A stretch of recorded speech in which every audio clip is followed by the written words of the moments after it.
Storytime, bitches. Y'all was not ready for the level of stupidity that this is. About 3.5 to 4 of my prison years was because of this bitch. I had a shit ton of charges, but this was part of it. I had went downhill all the way to the bottom slow with the bottom fucking feeders, bitch. I was done. I was a fucking dope fiend, and I had been up for days and days, and I was at my friend Chris' house. Chris was there with somebody, and he had to leave, and they left me there with this girl named Jennifer who did some bad dope one time, and she don't make no sense when she talking. She crazy and fuck, and she was in there pouring motherfucking paint on her motherfucking head, bitch. And I had some Xanaxes, so I was like, we better take these. Then that bitch had some Xanaxes, so she gave me one. The bitch was getting on my nerves, and a lot of times meth and Xanax causes me to walk down the road, which causes me to rob motherfucking people. I had absolutely no intentions to do anything wrong. I was just walking to the other side of Central to somebody's house when my ass had to pee, bitch. So it's this big ass mega church on the way there. So I think, maybe I should go behind that church and pee. But that's just exactly what I did. I went behind the church and I peed, and then I got up and I was gonna go walking about my business. When I was walking around the church to leave the parking lot, I started checking the doors. I blamed them people because some slow ass church motherfucker left the door unlocked. Like, this is Central South Carolina. There's a million meth and Xanax addicts around. I tell y'all, this is a big fucking church. Okay, they got a fountain in the front. They're like a 2-story church. They got fucking everything in that bitch. So I went in there and I just started walking around and looking. Before I go any further with this story, I need y'all to understand that Jesus Christ is my God and my Savior and my Lord, and I love him, but Lord have mercy. So I told myself when I was in that church, I said, self, you want these motherfucking Xanaxes that cause you to steal everything? You better not forget you was in a church. You are not going to steal nothing from this church. You are not going to. I guess my fucking self forgot.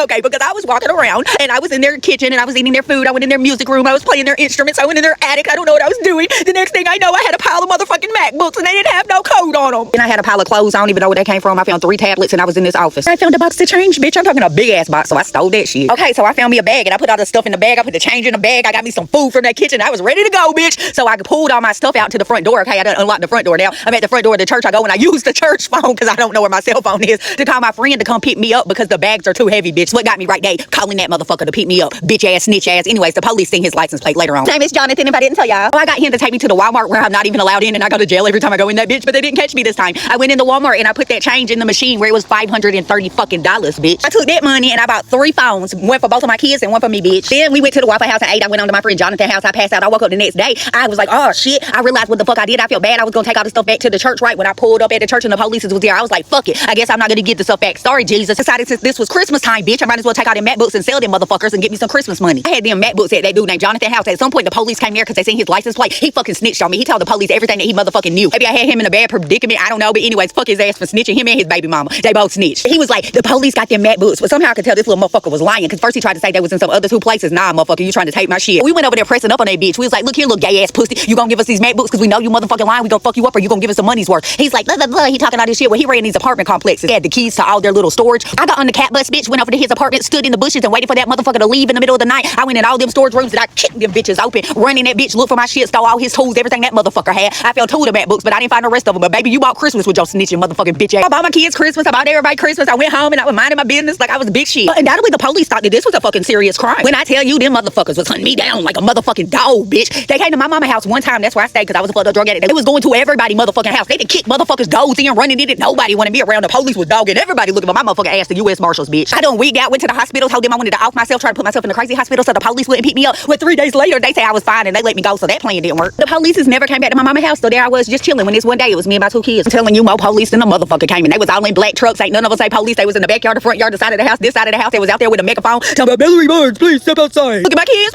look at me. We say, we not going outside. They was like, mama, you gotta hide. I'm running around the house. There's so many police, there's nowhere to hide. They banging on the doors. My one son say, mama, I know there's a God if the police don't get you. So then my mama called my phone. She's like, police got my number. They just said if you don't open the door, they gonna kick the door in. Then they on the megaphone and they start saying my kids' names. They start saying Mallory, Israel, and Isaiah. Step out the door. Well, fucking Isaiah look at me and say, we going outside. They not put me in DSS. Well, just as they was about to kick the motherfucking door in, we opened it right then and we walked out. And there was Mr. Scott Tickner Highs. You remember taking me to jail all them times? You don't know. He's the U.S. Marshal and he spent a lot of his career hunting me down. God, they just let my kids stay there by themselves until my mama got there and nobody called DSS. So then we went to the jail where I went in Pickens County as usual. And we were up there at the bond hearing. It was my turn to have my bond. So the judge is like, yes, Miss Barnes, is there anything that you would like to say? I was like, I just want you to have mercy on me. He looked at me and said, you are a menace to society. Your criminal record is longer than all these people in here put together ×3. May the good Lord have mercy on you. He gave me $100,000 bond with house arrest. So I got in there in the jail and I'm chilling in my little cell block trying to sleep my drugs off when the police called me back there. Of course, you know, they want to interrogate me, so I'll tell myself or whatever. At this point in time, I had like dreadlocks, okay? So they in there and they was like, we heard that you were da-da-da about this church. And I was like, I don't know what you're talking about. So they literally showed me pictures of me and they was like, who is this white girl with these dreadlocks? Does that look like you? I was like, well, do you think it looks like me? Because if you think it looks like me, then I don't know, because I don't know who that is. It was like, who's this at Walmart at this coin machine, putting these coins in the machine? Who's this buying these 3 phones at the checkout? I was like, I don't know who that is. Shit, that don't look like me. Oh, yeah, that change that I stole. The fucking police told me that was the children's church fund change. The fucking kids to save that money up.